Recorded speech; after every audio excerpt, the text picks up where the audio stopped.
नमस्कार. विशेषमध्ये आपल्या सगळ्यांचं स्वागत. मी प्रसाद काथे. देशाच्या सर्वोच्च न्यायव्यवस्थेनं म्हणजेच सर्वोच्च न्यायालयानं देशातली आरक्षण आणि अनुसूचित जातीच्या संदर्भातली एक महत्त्वाची याचिका निकाली काढली. दलितांच्या दर्जाबाबत सर्वोच्च न्यायालयानं एक अत्यंत महत्त्वाचा आणि ऐतिहासिक असा निर्णय दिलेला आहे. हिंदू, शीख किंवा बौद्ध या धर्मांच्या व्यतिरिक्त इतर कुणालाही म्हणजे खास करून ख्रिश्चन आणि इस्लाम धर्म स्वीकारलेल्यांना संबंधित व्यक्तीला अनुसूचित जातीचा दर्जा मिळणार नाही. तसा तो त्यांनी यापूर्वी हिंदू, बौद्ध, शीख धर्मात कधी दावा दाखल करून वापरला असेल तर तो आता आपोआप संपुष्टात येईल.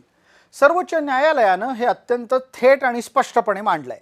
या निर्णयामुळे धर्मांतरित व्यक्तींना आता ॲट्रॉसिटी कायद्याच्या अंतर्गत संरक्षण मिळण्याचा मार्गही बंद झालाय.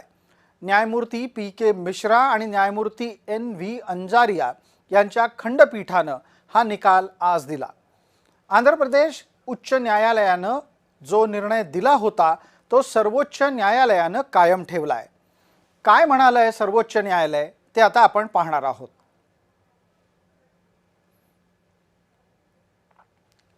सर्वोच्च न्यायालयासमोर असलेल्या खटल्याच्या अनुषंगानं म्हटलं गेलं की याचिकाकर्ता एका चर्चमध्ये ख्रिस्ती धर्मप्रसारक आहे.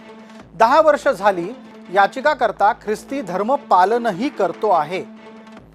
या याचिकाकर्त्याचं चर्चमधलं दर रविवारचं प्रार्थना सभेचं आयोजनही न्यायालयानं नोंदवलंय. ख्रिस्ती धर्म सोडून या याचिकाकर्त्यानं पुन्हा हिंदू धर्म स्वीकारलेला नाहीये. त्यामुळे संबंधित व्यक्ती हा ख्रिस्ती धर्मातलाच आहे हे सिद्ध होतं आणि वर्णव्यवस्था ही ख्रिश्चनांमध्ये नाही. त्यामुळे ख्रिश्चन दलित ही संकल्पनाच घटनाबाह्य आहे इतकं थेट मत मांडलं गेलंय. याचिकाकर्त्यानं भलेही स्वतःचं जात प्रमाणपत्र दलित असल्याच्यासाठी दाखवलं असेलही पण त्याचा काहीही उपयोग नाही, कारण तो माणूस ख्रिश्चन आहे. आणि म्हणूनच सर्वोच्च न्यायालयानं आंध्र प्रदेशचा उच्च न्यायालयाचा आदेश कायम ठेवलाय.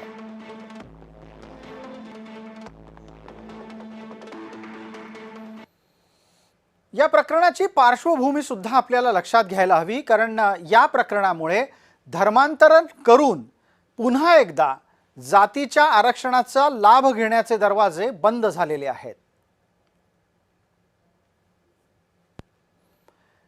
चिंतदा नावाचा एक याचिकाकर्ता आंध्र प्रदेशच्या पित्तलावनी पालेम तहसीलचा रहिवासी आहे. त्या तालुक्यातला हा माणूस 8 ते 10 जणांनी जबर मारहाण केली, शिवीगाळ केली असा आरोप करतो आणि इथून हे प्रकरण सुरू होतं. या याचिकाकर्त्याच्या सांगण्यावरून स्थानिक पोलिसांनी ज्यांच्यावर आरोप केले गेले होते त्यांच्यावर ॲट्रॉसिटीचा गुन्हा दाखल केला. चिंतदानं मात्र म्हणजेच याचिकाकर्त्यानं 10 वर्षापूर्वी तो ख्रिस्ती धर्मात गेलेला आहे हे मान्य तर केलंच, पण त्याचबरोबर ॲट्रॉसिटीचा आरोप तो करू शकत नाही असं सांगत आरोपींनी याचिका केली.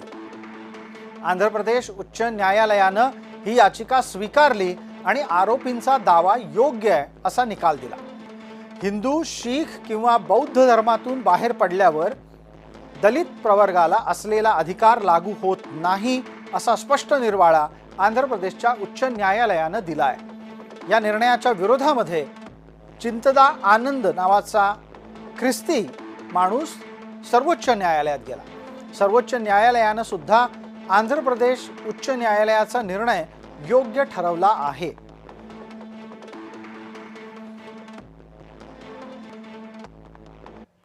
या प्रकरणावर कायदे तज्ञ काय म्हणतायत आणि त्यांचं विश्लेषण काय आहे ते आता ऐका. जस्टिस प्रशांत कुमार मिश्रा व जस्टिस मनमोहन यांनी खंडपीठाने याचा निकाल दिलेला आहे आणि त्यांनी क्लिअर सांगितलं आहे की शेड्यूल कास्ट ऑर्डर, शेड्यूल कास्टची जी आहे कॉन्स्टिट्यूशनची ऑर्डर आहे. कॉन्स्टिट्यूशन ऑर्डर 1950 मध्ये त्यातील क्लॉज 3 जे आहेत त्यामध्ये स्पष्ट उल्लेख आहे की जर एखादी व्यक्ती हिंदू धर्माच्या व्यतिरिक्त शीख जो भारतातला धर्म आहे किंवा जैन धर्म आहे किंवा बौद्ध धर्म आहे इकडे जर त्यांनी धर्मांतर केलं तर त्याचं जे मूळ जे आहे अनुसूचित जाती जमातीचं सभासत्व जे आहे ते कायम राहील. पण या क्लॉज 3 मधील धर्माशिवाय जर इतर कुठल्या धर्मात गेले किंवा ख्रिश्चन झाले किंवा अजून कुठला धर्म त्यांनी स्वीकारला तर ह्या जातीचा अनुसूचित जातीचा फायदा त्यांना मिळणार नाही.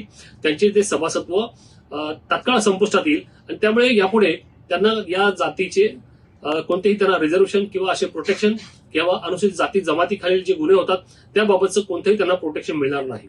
असा हा कॉन्स्टिट्यूशन ऑर्डर 1950 आहे.